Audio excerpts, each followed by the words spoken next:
नमस्कार, मैं मृदुला श्रीवास्तव सी न्यूज भारत में आपका स्वागत करती हूँ। वक्त हो गया है न्यूज आवर का। पुरानी पेंशन योजना बहाली संयुक्त मंच के बैनर तले 21 मार्च को नई पेंशन योजना को वापस लेने और पुरानी पेंशन व्यवस्था को बहाली के लिए केंद्रीय व राज्य कर्मचारी, शिक्षक और पेंशनर्स राष्ट्रव्यापी आंदोलन करेंगे। डिप्लोमा इंजीनियर संघ लोक निर्माण विभाग में आयोजित पुरानी पेंशन योजना बहाली संयुक्त मंच की प्रेस कॉन्फ्रेंस में रेलवे के केंद्रीय कर्मचारी संगठन के महामंत्री आर.के. पांडे ने बताया कि पुरानी पेंशन बहाली के मुद्दे को लेकर व्यापक रणनीति बनाई गई है। इस अवसर पर हरि किशोर तिवारी, शिव बरन सिंह यादव, विभूति मिश्रा, ब्रजेश यादव, संतोष मिश्रा, अमिता त्रिपाठी समेत कई संगठनों के पदाधिकारी मौजूद रहे।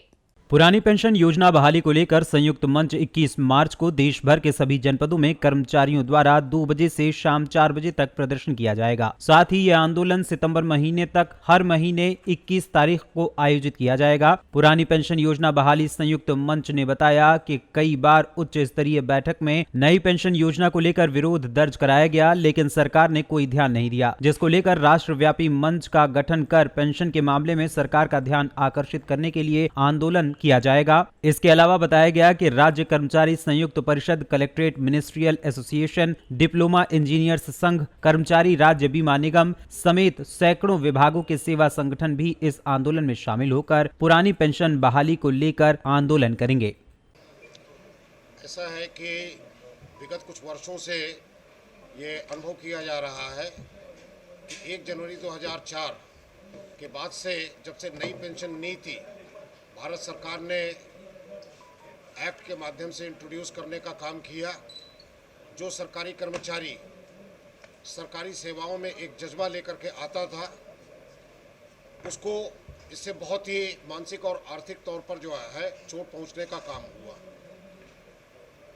कालांतर में चूंकि कर्मचारियों की संख्या जो एनपीएस से प्रभावित थे उनकी कम थी, इसलिए एक मजबूत आंदोलन नहीं खड़ा हो सका। पीछे 7वें पे कमीशन की जब लड़ाई हम लोगों ने आरंभ किया तो उस समय राज्य सरकार, केंद्र सरकार, निगम और निकायों के भी कर्मचारी इस बात पर सहमत हुए कि जहां हम मिनिमम वेजेस को लेकर के, फिटमेंट फार्मूले को लेकर के, अपने अलाउंसेस को लेकर के आंदोलन करेंगे, वहीं साथ ही साथ युवा पीढ़ी के लिए जो एक सामाजिक सुरक्षा का कवच पेंशन के रूप में होता था, पारिवारिक पेंशन के रूप में होता था, जिससे सरकारों ने वंचित करने का काम किया, उस लड़ाई को भी हम अपने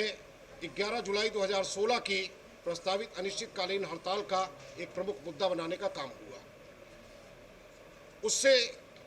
बहुत बड़ा लाभ मिला। लगभग 50,000 की संख्या में चारबाग स्टेशन पर हम लोगों ने all India railway man federation के महामंत्री कॉमरेड श्री गोपाल मिश्रा, जो जेसीएम स्टाफ साइड के राष्ट्रीय कन्वीनर भी हैं, साथ ही हरि किशोर तिवारी, डॉक्टर दिनेश मिश्रा, सुशील कुमार त्रिपाठी और तमाम अपने राज्य और केंद्र श्रम संघों के राष्ट्रीय और प्रांतीय नेताओं की अगुवाई में हम लोगों ने चारबाग स्टेशन पर एक विशाल रैली और विशाल सभा का आयोजन किया था। उसके अगले ही दिन कैबिनेट सचिव ने 4 मंत्रियों के समूह के साथ जेसीएम स्टाफ साइड की दिल्ली में बैठक किया और तत्पश्चात राष्ट्रीय पेंशन नीति के समीक्षा को लेकर के उससे कैबिनेट स्तरीय 4 सदस्यों की जो मंत्रियों की समिति थी, उसने उसके रिव्यू करने के लिए लिखित आश्वासन देने का काम किया था। लिखित आश्वासन के बावजूद 2016 से लेकर के आज तक इस क्रम में अनेक सांसदों, विधायकों ने ओपीएस की बहाली के लिए पत्र लिखे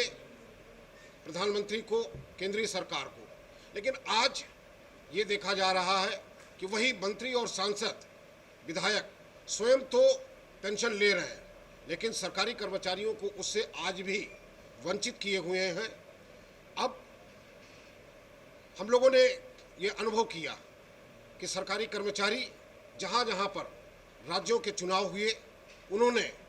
सिर्फ और सिर्फ एक मुद्दे पर ओपीएस की बहाली को लेकर के वोट की कीमत राजनीतिक दलों को दिखाने का काम किया और उसके नतीजे आप लोगों ने देखने का काम किया। हाल में ही हिमाचल प्रदेश में जिस तरीके से सरकार का वहाँ पर परिवर्तन हुआ, आपने उत्तर प्रदेश के चुनाव में भी देखा 80% से ज़्यादा पोस्टल बैलेट वो भाजपा एनडीए के खिलाफ गए। ये जो आंदोलन हम लोगों का क्रमिक चल रहा है, चूँकि आगामी वर्ष 2024 में पार्लियामेंट के चुनाव होने हैं, इसलिए हम सब ने राष्ट्रीय कन्वीनर आदरणीय शिव गोपाल मिश्रा के नेतृत्व में विगत 21 जनवरी को दिल्ली में 50 से ज़्यादा श्रम संघों के अगुवाई में ये निर्णय लेने का काम किया है कि हम प्रत्येक माह की 21 तारीख को एक बड़ा आंदोलन करने का काम करेंगे और उसी क्रम में कल 21 मार्च को जनपद स्तर पर हम रेलवे के साथियों के साथ अपने राज्य कर्मचारी के विभिन्न श्रम संघों के साथ में एक धरने का आयोजन 2 बजे से 4 बजे के मध्य स्वर्गीय मजदूर मसीहा बीएन सिंह जी की प्रतिमा के समक्ष करने का काम करेंगे और वहीं पर विस्तार से हम एनपीएस के जो गुण और दोष हैं, सरकार की अब तक की जो नीतियां रही हैं, उसके बारे में आप सबके बीच में खुलासा भी करने का काम करेंगे। तो आज ये प्रेस कॉन्फ्रेंस इसीलिए हम अपने साथियों के साथ में यहाँ एकत्रित हुए हैं कि सरकार को आप सबके माध्यम से यह बात की जानकारी हो जाए कि अब सरकारी कर्मचारी ओपीएस की बहाली को लेकर के पूरी तरीके से संघर्ष का मन बना चुका है। यही आज का हमारी प्रेस कॉन्फ्रेंस का उद्देश्य है। लखनऊ से सी न्यूज संवाददाता कविता तिवारी की रिपोर्ट। फिलहाल के लिए इस खबर में बस इतना ही। देश और दुनिया की तमाम खबरों को जानने के लिए देखते रहिए सी न्यूज भारत। हर खबर आपके साथ, आपके हाथ।